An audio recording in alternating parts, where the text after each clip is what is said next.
chilled wine.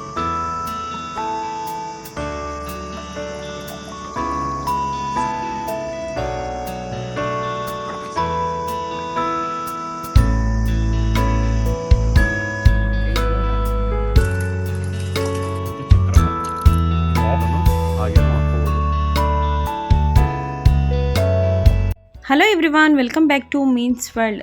ನೀವು already ತಮ್ಮನೇಲಿ ನೋಡಿ ನಿಮಗೆ ಐಡಿಯಾ ಬಂದಿರುತ್ತೆ ಇದು ಏನು ತೋರಿಸ್ತಾ ಇದ್ದೀನಿ ಅಂತ.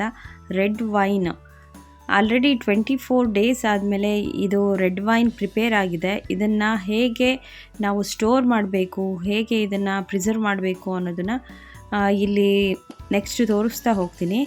ಹಾಗೆ ನಿಮಗೆ ವೈನ್ ರೆಸಿಪಿ ಬೇಕು ಅಂತ ಅಂದರೆ ಈ ವಿಡಿಯೋನ ಕಂಪ್ಲೀಟಾಗಿ ವಾಚ್ ಮಾಡಿ. ಆಲ್ರೆಡಿ ರೆಡ್ ವೈನ್ ಪ್ರಿಪೇರ್ ಮಾಡಿರೋದನ್ನು ನಾನು ಶೂಟ್ ಮಾಡ್ಕೊಂಡಿಲ್ಲ. ನನ್ನ ವೀಕ್ಷಕರಿಗೆ ಅನುಕೂಲ ಆಗಲಿ ಅಂತ ಹೇಳಿಬಿಟ್ಟು ಗ್ರೀನ್ ವೈನ್ ರೆಸಿಪಿನ ನಾನು ಮುಂದೆ ತೋರಿಸಿದ್ದೀನಿ. ಎರಡೂ ಸೇಮ್ ಪ್ರೊಸೀಜರಲ್ಲೇ ಮಾಡೋ ಅಂತಹದ್ದು. ನೀವು ಯಾವ ಫ್ರೂಟ್ಸ್ ಬೇಕಾದರೂ ಯೂಸ್ ಮಾಡ್ಕೋಬೋದು. ಸ್ಟ್ರಾಬೆರಿ ಯೂಸ್ ಮಾಡ್ಕೋಬೋದು, ಪೈನಾಪಲ್ ಯೂಸ್ ಮಾಡ್ಕೋಬೋದು, ಆ್ಯಪಲ್ ಯೂಸ್ ಮಾಡ್ಕೋಬೋದು. ಇದೇ ಮೆಥಡ್ನಲ್ಲಿ ನೀವು ಯಾವ ಫ್ರೂಟ್ಸ್ ಅಂದರೆ ಸ್ವಲ್ಪ ಫ್ರೂಟ್ಸು ಏನು ಅಂತ ಹೇಳ್ತಾರೆ ಹುಳಿ ಅಂಶ ಇರಬೇಕು ಅಂಥದ್ದಾದರೆ ವೈನು ತುಂಬ ಟೇಸ್ಟಿಯಾಗಿ ಬರುತ್ತೆ. ಇದು ನೋಡಿ ರೆಡ್ ವೈನ್ ಆಲ್ರೆಡಿ, ಅಂದರೆ ರೆಡ್ ವೈನ್ ಯಾವುದರಲ್ಲಿ ಮಾಡಿರೋದು ಅಂದರೆ ಬ್ಲ್ಯಾಕ್ ಗ್ರೇಪ್ಸಲ್ಲಿ ಮಾಡಿರೋ ಅಂಥದ್ದು. ಇದನ್ನು ಒಂದು ಸಲ ಸ್ಟ್ರೈನರಲ್ಲಿ ಸೋಸ್ಕೊಂಡು ಮತ್ತು ನೆಕ್ಸ್ಟು ಮಲ್ಕ್ ಕಾಟನ್ನಲ್ಲಿ ಸೋಸ್ಕೊಳ್ತಾ ಇದ್ದಾರೆ. ನೆಕ್ಸ್ಟ್ ಕೆಳಗಡೆ ಏನು ತಿರುಳಿದೆ ಅದನ್ನು ಕೂಡ ಸಂಪೂರ್ಣವಾಗಿ ಸೋಸ್ಕೊಂಡು ಒಂದು ಗಾಜಿನ ಬಾಟ್ಲಲ್ಲಿ ಸ್ಟೋರ್ ಮಾಡಿ ಇಟ್ಕೊಳ್ಳೋದಂಥದ್ದು. ಇದು ಹೇಗೆಲ್ಲ ಇದೆ ರೆಸಿಪಿ ಅನ್ನೋದನ್ನು ವೀಕ್ಷಕರಿಗೆ ಅನುಕೂಲ ಆಗಲಿ, ನೀವು ಕೂಡ ಮಾಡ್ಕೊಳ್ಳಿ ಅಂತ ಹೇಳಿಬಿಟ್ಟು ಮುಂದೆ ತೋರಿಸ್ತೀನಿ. ನೋಡಿ ರೆಡ್ ವೈನ್ ಆಲ್ರೆಡಿ ಇದನ್ನು ಗಾಜಿನ ಬಾಟ್ಲಿಯಲ್ಲಿ ಸ್ಟೋರ್ ಮಾಡಿ 4 ಡೇಸ್ ಆಗಿದೆ. ಫ್ರಿಜ್ಜಲ್ಲಿ ಇಟ್ಟು ತುಂಬ ಚಿಲ್ಡ್ ವೈನು. ಈಗ ಹೇಗಿದೆ ರೆಸಿಪಿ ಅಂತ ಟೇಸ್ಟ್ ಮಾಡ್ತಾ ಇದ್ದಾರೆ ಅಪ್ಪಾಜಿ ಅಮ್ಮ. ನೋಡ್ತಾ ಇರ್ಬೋದು ವೈನ್ ಎಷ್ಟು ಬ್ಯೂಟಿಫುಲ್ಲಾಗಿ ಕಾಣ್ತಾ ಇದೆ ಗ್ಲಾಸಲ್ಲಿ ಅಂತ. ಹಾಗೆ ಇದರ ಟೇಸ್ಟ್ ಕೂಡ ತುಂಬ ಚೆನ್ನಾಗಿದೆ. ನೀವು ಕೂಡ ಯಾರಿಗೆಲ್ಲ ವೈನ್ ಕುಡಿಬೇಕು, ನ್ಯಾಚುರಲ್ ಆಗಿರೋ ಅಂಥದ್ದು, ಹೊರಗಡೆ ಏನೇನು ಹಾಕಿರ್ತಾರೆ ಗೊತ್ತಿಲ್ಲ, ನಾವೇ ಕಣ್ಣಾರೆ ನಮ್ಮ ಕೈಯಾರೆ ಪ್ರಿಪೇರ್ ಮಾಡಿರೋ ಅಂತಹ ವೈನು ಟೇಸ್ಟ್ ಮಾಡಬೇಕು ಅಂತಾದರೆ ದಯವಿಟ್ಟು ಈ ವಿಡಿಯೋನ ಕಂಪ್ಲೀಟಾಗಿ ವಾಚ್ ಮಾಡಿ. ನೀವು ಕೂಡ ಈ ರೆಸಿಪಿ ಕಲೀರಿ, ತುಂಬ ಅದ್ಭುತವಾದಂತಹ ಟೇಸ್ಟು.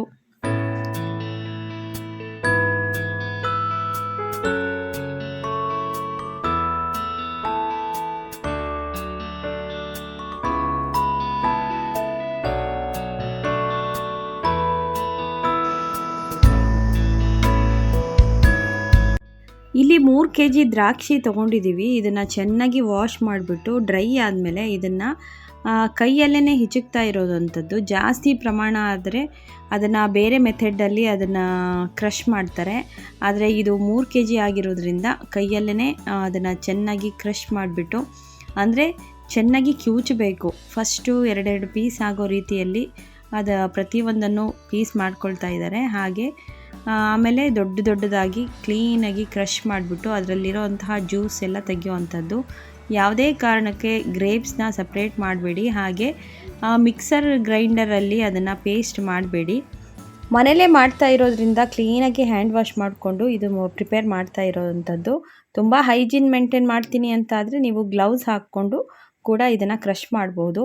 ದೊಡ್ಡ ಪ್ರಮಾಣದಲ್ಲಿ ವೈನ್ ಮಾಡಬೇಕಾದ್ರೆ ನಮಗೆ ಮೈಂಡಿಗೆ ಬರುವಂಥದ್ದು ಕಾಲಿಗೆ ಬೂಟ್ಸ್ ಹಾಕ್ಕೊಂಡು ಅದನ್ನು ತುಳಿತಾ ಇರ್ತಾರೆ. ಯಾರಿಗೆಲ್ಲ ಇದು ನೆನಪಿದೆ ಕಮೆಂಟ್ ಮಾಡಿ ತಿಳಿಸಿ. ಆದರೆ ಮನೆಯಲ್ಲೇ ಪ್ರಿಪೇರ್ ಮಾಡೋದ್ರಿಂದ ಈ ರೀತಿ ನೋಡಿ ಕೈಯಲ್ಲೇ ಕ್ರಷ್ ಮಾಡಿಕೊಂಡು ಚೆನ್ನಾಗಿ ಗ್ರೇಪ್ಸಿನ ಜ್ಯೂಸ್ ಎಲ್ಲನೂ ತೆಗಿತಾ ಇದ್ದಾರೆ. ಹಾಗಂತ ಗ್ರೇಪ್ಸು ಮತ್ತು ಜ್ಯೂಸು ಸಪ್ರೇಟ್ ಮಾಡಬೇಡಿ. ಇದು ಹೋಲ್ ಗ್ರೇಪ್ಸು ಯೂಸ್ ಆಗೋವಂಥದ್ದು. ಇದನ್ನು ಸ್ಟೋರ್ ಮಾಡಲಿಕ್ಕೆ ಯಾವುದಾದ್ರೂ ಪ್ಲಾಸ್ಟಿಕ್ ಕಂಟೈನರ್ ಯೂಸ್ ಮಾಡಿ. ಆದಷ್ಟು ಗ್ಲಾಸ್ ಕಂಟೈನರ್ ಯೂಸ್ ಮಾಡಿದರೆ ಬೆಟರು. ಅಷ್ಟು ದೊಡ್ಡ ಮಟ್ಟದ ಗ್ಲಾಸ್ ಕಂಟೈನರ್ ಇಲ್ಲ ಅಂತ ಹೇಳಿಬಿಟ್ಟು ಪ್ಲಾಸ್ಟಿಕ್ ಕಂಟೈನರ್ನ ವಾಶ್ ಮಾಡಿ ಬಿಸಿಲಿನಲ್ಲಿ ಡ್ರೈ ಮಾಡಿ ಇದರಲ್ಲಿ ಅದನ್ನು ಸ್ಟೋರ್ ಮಾಡುವಂಥದ್ದು. ಮುಂದೆ ಹೋಗ್ತಾ ನೀವು ನೋಡ್ತೀರಾ ಹೇಗೆಲ್ಲ ಸ್ಟೋರ್ ಮಾಡ್ತಾರೆ. ಹಾಗೆ ಇದನ್ನು ವೈನ್ ಪ್ರಿಪೇರ್ ಮಾಡಲಿಕ್ಕೆ, ಫರ್ಮೆಂಟ್ ಆಗಲಿಕ್ಕೆ ಏನೆಲ್ಲ ಯೂಸ್ ಮಾಡ್ತಾರೆ ಅನ್ನೋದನ್ನು ನಿಮಗೆ ತೋರಿಸ್ತಾ ಹೋಗ್ತೀನಿ.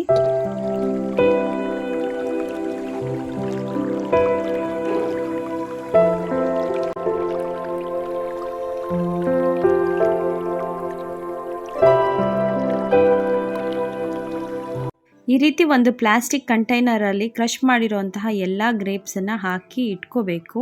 ಇದಕ್ಕೆ ಏನೆಲ್ಲ ಬೇಕು ಅಂತ ಅಂದರೆ ಒಂದು ಸ್ವಲ್ಪ ಗೋಧಿ ನುಚ್ಚು, ಅದನ್ನು ಕೂಡ ನೀವು ನೀಟಾಗಿ ವಾಶ್ ಮಾಡ್ಕೋಬೇಕು. 2-3 ನೀರಲ್ಲಿ ಚೆನ್ನಾಗಿ ವಾಶ್ ಮಾಡಿ ತೆಗೆದಿಟ್ಕೊಳ್ಳಿ. ಮತ್ತು ಏನೆಲ್ಲ ಇಂಗ್ರೀಡಿಯೆಂಟ್ ಬೇಕು ಅಂತ ನಾನು ಹೇಳ್ತಾ ಹೋಗ್ತೀನಿ. ಒಂದೊಂದೇ ಇಂಗ್ರೀಡಿಯೆಂಟನ್ನು ನೀವು ಜೋಡಿಸಿ ಇಟ್ಕೊಂಡ್ರೆ ಇದು ವೈನ್ ಮಾಡಲಿಕ್ಕೆ ತುಂಬ ಈಸಿ ಆಗುತ್ತೆ. ಹಾಗೆ ನಾವು 3 kg ಗ್ರೇಪ್ಸ್ ತೊಗೊಂಡಿದ್ದೀವಿ, ಅದಕ್ಕೋಸ್ಕರ 3 kgಯಷ್ಟು ಸಕ್ಕರೆ ತೊಗೋಬೋದು. ಸಕ್ಕರೆ ಪ್ರಮಾಣ ಜಾಸ್ತಿ ಆಗುತ್ತೆ ಅಂದರೆ ನಿಮಗೆ ಟೇಸ್ಟಿಗೆ ಎಷ್ಟು ಬೇಕೋ ಅಷ್ಟು ತೊಗೋಬೋದು. ಹಾಗೆ ಒಂದು 7ರಿಂದ 8 ಪೀಸು ದೊಡ್ಡ ಪೀಸು ಚಕ್ಕೆ, ಚಕ್ರ ಮೊಗ್ಗು, ಹಾಗೆ ಇದು ಈಸ್ಟನ್ನು ಡೈರೆಕ್ಟಾಗಿ ಕೂಡ ನೀವು ಹಾಕ್ಬೋದು, ಇಲ್ಲ ಅಂದರೆ ಸ್ವಲ್ಪ ನೀರಿನಲ್ಲಿ ಡೈಲ್ಯೂಟ್ ಮಾಡಿ ಕೂಡ ಹಾಕ್ಬೋದು. ಇಲ್ಲಿ ಡೈರೆಕ್ಟಾಗಿ ಹಾಕ್ತಾ ಇದ್ದಾರೆ. ಹಾಗೆ ಚಕ್ಕೆ, ಚಕ್ರ ಮೊಗ್ಗು, ಇದನ್ನೆಲ್ಲ ಹಾಕ್ಬಿಟ್ಟು ಮಿಕ್ಸ್ ಮಾಡೋ ಅಂಥದ್ದು.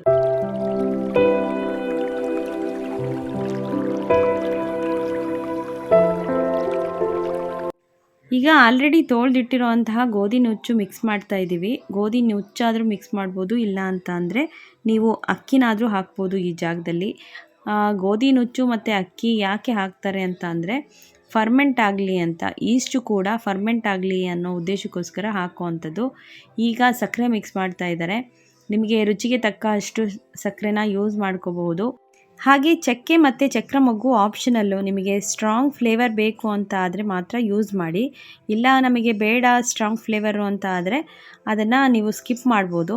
ಬಟ್ ಚಕ್ಕೆ ಹಾಕೋದ್ರಿಂದ ನಿಮಗೆ ಏನಿದೆ ಬಾಡಿಯಲ್ಲಿ ಯಾವುದೇ ಕೊಲೆಸ್ಟ್ರಾಲ್ ಇದ್ದರೆ ಅದನ್ನು ಕಂಟ್ರೋಲ್ ಮಾಡಲಿಕ್ಕೆ ಯೂಸ್ ಆಗುತ್ತೆ.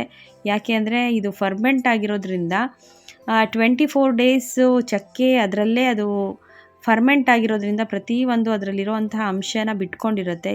ಚಕ್ಕೆ ಸೇವನೆ ದೇಹಕ್ಕೆ ತುಂಬ ಒಳ್ಳೆಯದಾಗಿರೋದ್ರಿಂದ ಬಳಸೋದ್ರಲ್ಲಿ ಏನು ತೊಂದರೆ ಇಲ್ಲ. ಬೇಕಾದರೆ ನೀವು ಬಳಸ್ಬೋದು, ಇಲ್ಲಾಂದರೆ ಸ್ಕಿಪ್ ಮಾಡಬಹುದು. ಈಗ ಈ ಪ್ರಮಾಣಕ್ಕೆ 3 ಲೀಟ್ರಷ್ಟು ನೀರನ್ನು ಆ್ಯಡ್ ಮಾಡಿದ್ದಾರೆ. ಯಾವಾಗಲೂ ಪ್ರಮಾಣ ಸರಿಯಾಗಿ ಇರಬೇಕು, ಆವಾಗಲೇ ವೈನು ಚೆನ್ನಾಗಿ ಪ್ರಿಪೇರ್ ಆಗುವಂತಹದ್ದು. ನೀವು ಮಿಕ್ಸ್ ಮಾಡಬೇಕಾದ್ರೆ ದಯವಿಟ್ಟು ವುಡನ್ ಸ್ಪೂನ್ನ ಯೂಸ್ ಮಾಡಿ, ಯಾವುದೇ ಕಾರಣಕ್ಕೂ ಸ್ಟೀಲ್ ಸ್ಪೂನ್ ಯೂಸ್ ಮಾಡಬೇಡಿ. ಸ್ಟೀಲ್ ಸ್ಪೂನು ಪಾತ್ರೆ ಬಳಸೋದ್ರಿಂದ ವೈನ್ ಕಂಪ್ಲೀಟಾಗಿ ಹಾಳಾಗತ್ತೆ. ಹಾಗಾಗಿ ನಾನು ಹೇಳ್ತಾ ಇರೋವಂಥದ್ದು ಒತ್ತಿ ದಯವಿಟ್ಟು. ಪ್ಲಾಸ್ಟಿಕ್ ಆದ್ರೂ ಏನು ರಿಯಾಕ್ಟ್ ಆಗಲ್ಲ, ಬಟ್ ಸ್ಟೀಲ್ ಪಾತ್ರೆ, ಸಿಲ್ವರ್ ಪಾತ್ರೆ ಬಳಸಿದರೆ ವೈನು ರಿಯಾಕ್ಟ್ ಆಗುತ್ತೆ. ನೆಕ್ಸ್ಟ್ ಎಲ್ಲ ಇಂಗ್ರೀಡಿಯೆಂಟನ್ನು ಚೆನ್ನಾಗಿ ಮಿಕ್ಸ್ ಮಾಡಿಬಿಟ್ಟು ಟೈಟಾಗಿ ಅದನ್ನು ಕ್ಲೋಸ್ ಮಾಡಿಬಿಟ್ಟು ಡಾರ್ಕ್ ಪ್ಲೇಸ್ನಲ್ಲಿ ಇಟ್ಬಿಟ್ಟು ಮೇಲೆ ಒಂದು ಕಾಟನ್ ಕ್ಲೋತ್ ಹಾಕಿಬಿಟ್ಟು ಸ್ಟೋರ್ ಮಾಡಿ ಇಟ್ಟರೆ ದಿನ ಬಿಟ್ಟು ದಿನ ಇದನ್ನು ಮಿಕ್ಸ್ ಮಾಡ್ತಾ ಇದ್ದರೆ 24 ಡೇಸಲ್ಲಿ ಚೆನ್ನಾಗಿ ಫರ್ಮೆಂಟ್ ಆಗುತ್ತೆ. ನೆಕ್ಸ್ಟ್ ಇದನ್ನು ಯೂಸ್ ಮಾಡ್ಬೋದು. ನೋಡಿ, ಈ ರೀತಿ ಸ್ಟೋರ್ ಮಾಡಿ ಇಡಬೇಕು ಡಾರ್ಕ್ ಪ್ಲೇಸ್ನಲ್ಲಿ. ನೆಕ್ಸ್ಟ್ ಡೇ ಮಾರ್ನಿಂಗ್ ಹೇಗೆ ಫರ್ಮೆಂಟ್ ಆಗಿದೆ ಅನ್ನೋದು ಕೂಡ ಇದರಲ್ಲಿ ತೋರಿಸ್ತೀನಿ. ನೋಡಿ, ಈ ರೀತಿ ಫರ್ಮೆಂಟ್ ಆಗಿದೆ. ಒಂದೇ ದಿನದಲ್ಲಿ ನೋಡಿ ಎಷ್ಟು ನೊರೆ ರೀತಿ ಫರ್ಮೆಂಟ್ ಆಗಿದೆ. ಇದು ದಿನ ಬಿಟ್ಟು ದಿನ ಈ ರೀತಿ 24 ಡೇಸ್ ಮಾಡಿಬಿಟ್ಟು ನೆಕ್ಸ್ಟು ಇದನ್ನು ಸೋಸ್ಕೊಂಡು ನೀವು ಯೂಸ್ ಮಾಡಬಹುದು. ಯಾರಿಗೆಲ್ಲ ಈ ವಿಡಿಯೋ ಇಷ್ಟ ಆಯಿತು ಲೈಕ್ ಮಾಡಿ, ಶೇರ್ ಮಾಡಿ, ಕಮೆಂಟ್ ಮಾಡಿ, ಸಬ್ಸ್ಕ್ರೈಬ್ ಮಾಡೋದು ಮರಿಬೇಡಿ. ಈ ವೈನ್ ರೆಸಿಪಿ ನಿಮಗೆಲ್ಲರಿಗೂ ಇಷ್ಟ ಆಗಿದೆ ಅಂತ ನಾನು ಭಾವಿಸ್ತೀನಿ. Thank you so much. ಮತ್ತೊಂದು ರೆಸಿಪಿ ಜೊತೆ ಬರ್ತೀನಿ. Bye bye, take care.